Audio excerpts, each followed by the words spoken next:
Hey, you guys, this is Tired Goth, and you are tuned into the Academia Gothica official podcast. This is season 11, episode 8. I am so happy that you're all here. I am so happy to be here.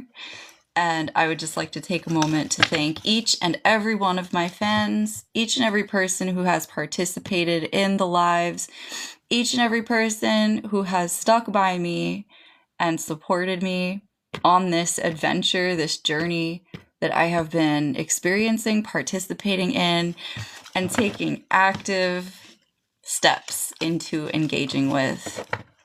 Praise God for these blessings. God, thank you. Thank you, Lord, for everything. Thank you for the likes. Thank you for being here. I'm so truly grateful to be back. So, as it has been for many Sundays, and as it is tonight, I will be doing a podcast show to talk about some of the things that I find interest in, that I find important, that I find mentionable. And we're gonna take it from here. So, the thing that I wanted to talk about today was artificial intelligence. There is an artificial intelligence project that is actually escaping me right now, the name of it. Irony. It's disgusting, isn't it? So, there's an AI project that was recently released, or rather prevented from being released, for the simple fact of this. This AI was proven to be so powerful as a threat hunting tool and a tool to uncover successful breaches of data that it was actually able to bypass its own air gap settings. Okay. Before we get into this, I want to explain what an air gap is. An air gap function takes a device, more or less a computer of some kind. Thank you so much, Jennifer. Shout out to you. I'm so happy you're here. Love you. Always love to see you. An air gap takes a computer and kind of disconnects it from its ability to connect to the internet. And this is done because what it does is it challenges the device's natural ability to have open connections to the internet. This is usually done on a device that supports tooling and or the use of certain functions to prevent access from outside sources to the machine. This is done to secure the machine. This is done to lock it down and to say, okay, this machine is now no longer comfortably discoverable by outside devices. So if a hacker, for example, is scanning random IP addresses, local host addresses, anything that could be connected to your device in any way, shape, or form to find it as an address, sort of like you would find an address on a street, it makes it very difficult for your device, as it's air-gapped, to be discovered. This AI took that setting and quite literally found a way to break it, meaning that if this device was supposed to remain offline, the computing aspect that the AI was able to scrape together from other sources by possibly reading forum posts, reading other people's mentions of certain formulas, certain tactics that they use during red team investigations, meaning probing, like people who are on a red team actively hack machines to find out how to break them, how to remove authentication from rightful sources, and how to crack passwords. Red team guys are behind seeing how secure a device really is by breaking it to pieces first and then reporting on what they found, right? So this AI took these notes, put them all together into a formulated script, and broke itself out of prison, literally. This is actually very exciting to hear as a person who's very interested in technology, but it is also highly dangerous because there are two things that need to be known here. This AI, this artificial intelligence, was able to compile information in such a way that not only devalues the very hacks that we're talking about that were made by human hands first, puts entire red teams out of jobs for the simple fact that their formulas that they developed with their own minds have been debunked but further then applies this breakage to other machines without the intention of any assistance to the defensive side of this. So quite literally, this AI, thank you for my gifts, by the way, thank you. This AI quite literally takes both teams, red teams, which are on the offensive, they're attacking, and then blue teams who are actively working to defend certain things about this technology, and just smashing all of them apart. This AI is quite literally responsible for the devastation of two types of work in one, and people are not willing to release it now. This was a project put together as a byproduct of, I believe it was an Android or Google-based AI, and I don't believe it was ChatGPT centric. It was something else that was put together. If I'm not mistaken, it had to do with Apple devices first. It was used on Apple devices. It was sort of like an AI component like Siri or something like that, but not related to Siri, so that's a bit inaccurate. Don't quote me on the Siri correlation. But this artificial intelligence was able to collect information, parse it itself, and put together formulas to destroy both red team tactics and blue team tactics, and became so dangerous that it was decided that if it was released to the public, it would cause mass devastation. It would take down entire networks. It would quite literally be unleashed as a weapon. And in this case, with the respect to the data that it held, a nuclear weapon. So the project that was being put together here is now sort of like being held back from public use. And my first instinct is telling me that is the first AI that everyone is going to be turning to. You may see advertisements for ChatGPT, Manus, and all sorts of other things, but this AI is what the hackers are probably turning to secure their jobs. The same way that lawyers at one point were turning to ChatGPT to formulate their legal scripts, their components for legal defenses, their structures for legal documents, all sorts of things.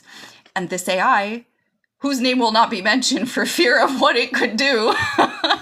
Also because I forgot the name of it before the show. I researched this like 4 days ago and completely forgot the name of it. But yeah, this AI is responsible for the destruction, or the pending destruction of an entire field of research. And knowing how some of the people would probably be reacting to this kind of thing who are in the field of researching, I guess you could say technology, how it adapts, how it evolves, and how it circulates information. People are probably turned over on their heads about what this AI can do. And the reason being is because this AI is solely responsible for collecting an entire collective of work that's centralized in malware research, which is like the viruses that would be breaking your computers, ruining your phones, forcing you to have to factory reset, everything that would really be like attacking your basis for your use and everyday function on your devices, right? And then coupled it with its own solutions for the malware research based on what had already been posted in the form of CVEs on, bug hunting websites and all sorts of other things like this. And some other very interesting components having to do with technology, how it breaks, how it's fixed, and where that liminal space really meets. And there's even further research being done to assure that whatever it is that people are coming up with, if they so much as input it into a digital format, it could quite literally be collected by this AI, parsed into a document, and turned into an attack. And if it's not turned into an attack, then it's turned into possibly a defensive measure that could disqualify this AI's own input. But the thing about this is, we also have an entire group of people who fed this AI by accident, probably saying to themselves, I just fired myself, what do I do? And the AI has a solution for their job as well.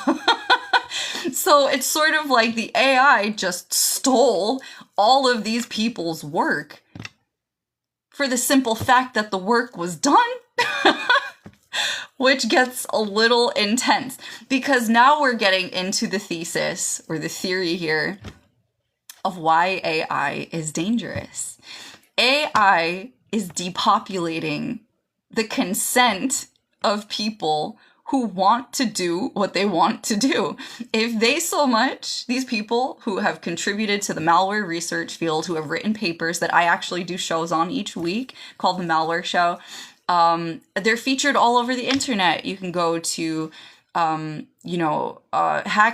or you could go to VX Underground, or you could go to like a wide collection. You could go to like the Malware Gallery. You could go to like any website that features these types of papers and see that people document this kind of stuff and have been doing this for a very long time to boost AV, which is like antivirus software detection services.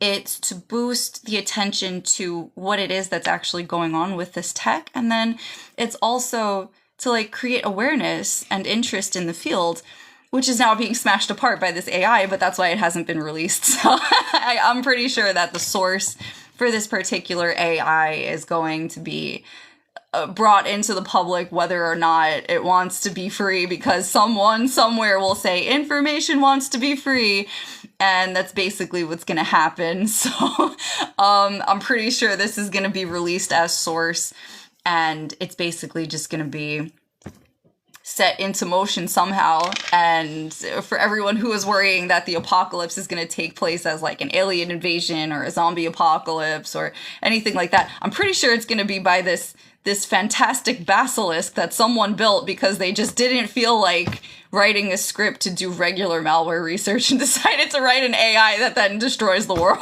So that's one thing we have to look forward to, I guess.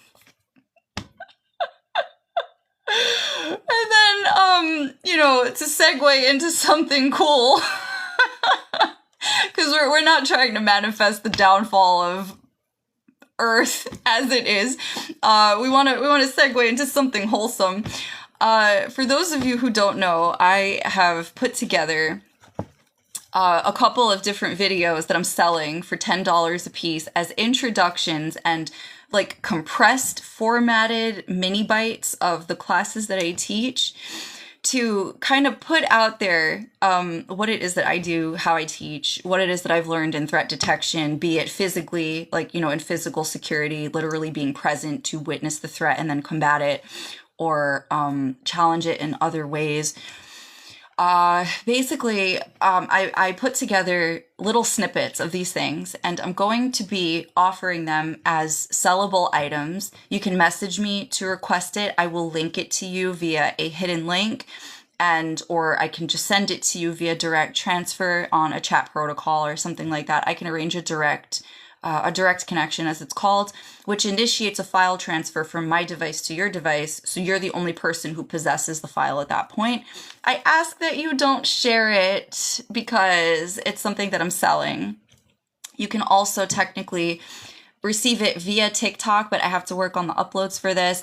It's a very busy season. Everyone's preparing their documentation for things. Your best bet is to check in with me next week to see if it's been uploaded to TikTok, but it will be done.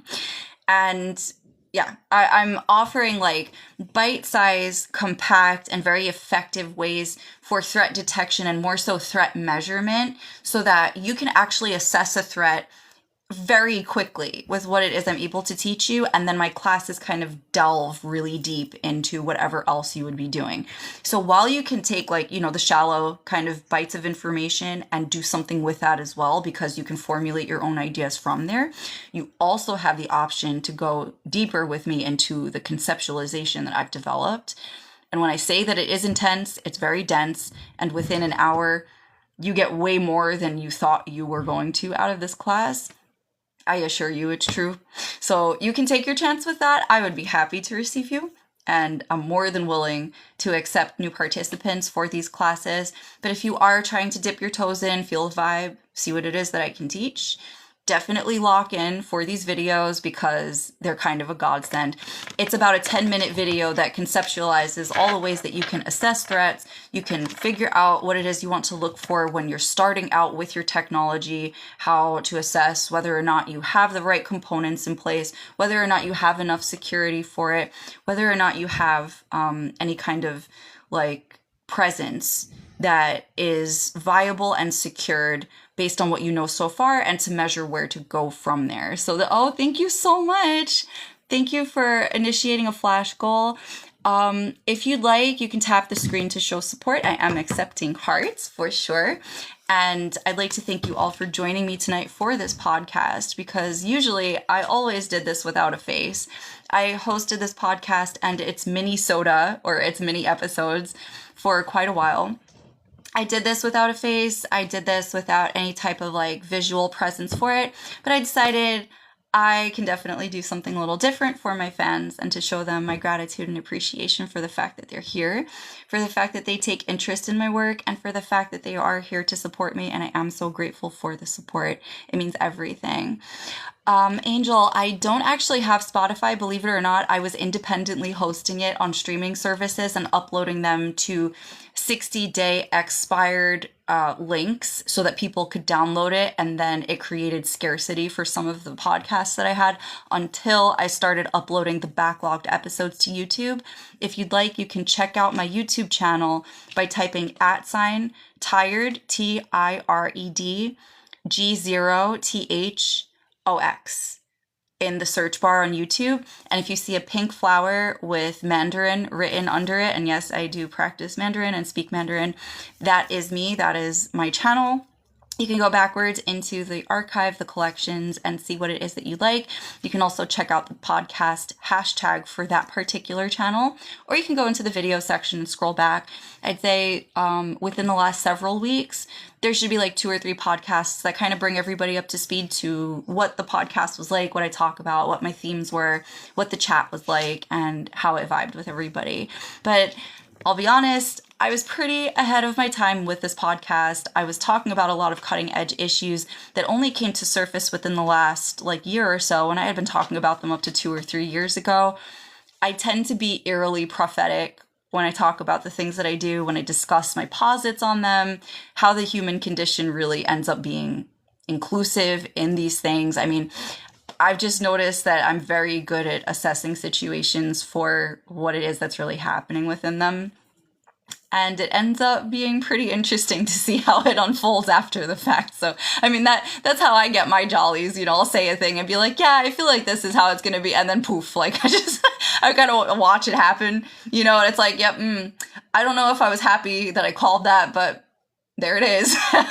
So it can be like that sometimes, I've noticed, but it's, it's available on YouTube. I have some other backlogged episodes that I do plan to upload. I have to go through a whole collection. It was like a rescue actually to an SD card, because fun fact about me, I had actually been hacked to shreds as I was building this brand from 2018 all the way through until about 2021. I was locked out of my own accounts.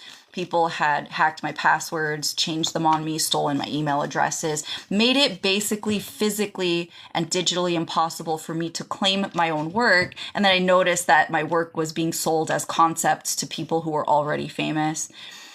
You might notice a lot of that. I can, explain to you that my Twitter account where this all originated and this psychic abuse actually started was on the Goth Deluxe account. It was GOTHDLUXE. It was originally Spake the Moth. I made a lot of textual errors on that account. People assumed the worst of me as a person. I guess there were cults and covens that took interest in what I was saying, followed me to the other alt accounts that I had put together. I since deleted those, hadn't been on them since 2019. The latest I had even been present on that social media just to check my messages and address my PTSD in DMs to my friends who I knew in person already from those situations, involving being stalked and harassed by people who had no faces and no trace, no case kind of vibes on Twitter for several years following the fact as well, and they thought I didn't know about it.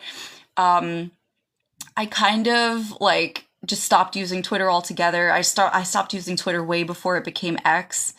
I have no traces to that, and I definitely wasn't involved in any of the creepy weirdo shit that happened there either, even though I was more or less sort of aware it was possible that it was happening. I didn't really have any involvement in this, and I just decided to like completely step off from it because some of those people were way crazier than I had bargained for, and I wasn't really there for it. And, I was just there to make friends. That was the irony of all of this. I was just there to make friends, and I realized that, like, people were there to do business. They were there to, like, sell people off. They were there for, like, way, maybe less wholesome purposes. Let's put it that way. So, the element of, like, 12D chess could have been significant to the matter, and, like, why this all erupted the way that it did. And yeah, I mean, like, it just unfolded the way that it did. I made it back onto social media eventually after, like, crawling my way back onto Patreon after that whole event. Because, like, after that whole insecurity issue with the passwords happened, I dove way into the dark web of things. I started hosting my own Onion WordPress. So it was a .loki site. And while I didn't really vibe with a lot of the other people that were using that service, I had a deathcollege.wordpress.loki handle for my blog, and like I designed it all myself. I had, hand designed pictures and stuff like that I put up. I basically had like my cool girl underground website that I always dreamed of starting for myself. And there were people that paid attention to it. I encrypted all of my links, like I password protected everything. People knew how to find me because they knew me and they knew who I was, But like I was promoting this stuff literally by word of mouth on people, like two people that I would meet on the street. I would just go up to them and be like, "Hey, this is my business card," blah blah blah. And that's how people found out that I was doing what I do, that I was an ethical hacker, that I had good intentions for the people that that I was helping by exposing the people who were attacking them and so on and so forth. And like all of the work that I did for that time up until that website was basically just torn to pieces. And it was like really crazy because the whiplash that you feel as a person who's just trying to like exist as a person who's very empathic online is nuts. It's worse than a car crash. Like you actually have to go into recovery psychically to pull yourself back from the types of like psychic impulses and like psychic pulls that people will latch onto you just for the fact that you show up online. And a lot of people who are spiritualists have spoken about this as well. I know I'm not the only person who's experienced this, but like it's a real thing. It causes psychosis. And the psychosis that starts is not something that's reparable. It's kind of just like, I'm sorry, I'm not sure who just joined the live. So anyway, if you're a troll, just get out. Yeah, so long story short though, the psychology behind it is something that I formulated into a class, and long story short, that's how I got here. That's how I started posting with, No Topic Press, Academia Gothica. Like, I revised a lot of stuff. I got onto Patreon and started making myself more accessible to the clear net, despite the fact that where I really liked it was on an Onion, where I controlled everything. It wasn't because I had control issues. It was just like, I felt like I was in my element. I felt like I was running my own blog. It felt comfortable for me. And I went so far into like researching how to host my own stuff too. It taught me a lot. I recommend it to people to this day. And even if I'm using clear websites just to like, connect with people, make myself more visible, my whole goal was to bring people into a more eloquent understanding of their own abilities in technology. So that was the goal. And, there are a number of things I do as well. Like, it's not just limited to tech. Like I'm a spiritualist. I know about tech. I enjoy tech. It's a hobbyist thing. It's an appreciation thing. It's something that I love to do. And I'm just grateful to be doing it. You know what I mean? It's not something that I get trounced by anymore. Because I realized after a while, like after having been attacked by people who are way more well-versed in tech, I realized that the best thing you can have is an ally in the tech field. And an ally who isn't going to undercut you out of their insecurity of you becoming better than them. So I was like, oh, so in order for me to be valuable, I should be teaching people the way teachers do, where their students are meant to excel beyond them, where their work is supposed to reflect positively on the next generation of people who are going to be doing the work after them. And I was like, this is it. This is what I'm meant to be doing. So I do this now. If you'd like to book a class with me, feel free to. I'm super grateful for your presence here. Angel, it says here, you're a spiritualist. That's why that's why you wrote poetry and stoicism, which is what your TikTok is based on. Very cool. My experience with stoicism is, it is not a joyful place. I wouldn't call it a joyful place, but it is a place of satisfaction in a lot of cases, because it brings you together in unison with people, the human experience, the human condition, what it's like to evolve in real time. You know, it is gratifying in its own ways. It's not easy. I'm not gonna say it's easy. It's not easy, but it is beautiful. I'll say that. Yeah. So I just want to thank everyone for stopping in, for checking in. I did a longer podcast a while ago. I kind of want to dive into readings, so I'm going to be posting a cartomancy read as well tonight, and then stay tuned for more tech shows and stuff. I've been sort of maybe not completely consistent with posting every week. It's kind of been crazy. I've been booked for quite a few things for this entire section of weeks. It's been like a block of weeks that I've just had like nonstop work, and then any time that I have to myself, I've kind of just been recuperating and like focusing on things that would bring me joy, things that would bring me comfort, happiness, rejuvenation for the next thing. And I mean, it's been good. It's been amazing. And I'm so grateful for everyone who comes here, everyone who visits, everyone who tunes in, everyone who shares my lives. I'm so super grateful for you. I'm so happy that you're here. And I'd like to take the time to shout you out. Yennefer, I want to say thank you to you. Sit, I want to say thank you to you. Angel, I would like to thank you for participating tonight. Thank you for being here. Shout out to Mr. Data. Shout out to Arashitsuki. Shout out to Inhae and everyone who's in the IRC chat supporting me from a distance. Thank you to everyone who's here popping into the lives, sharing gifts with me, sharing likes with me. Thank you for everyone who's just in it for the vibe, in it to like just be present and to be interactive. I'm super grateful for you. I'm glad, I'm glad that you're here. I'm glad that you like what I do. I'm glad to be received. I like you too. Like, I'm just happy. I'm happy that you're here.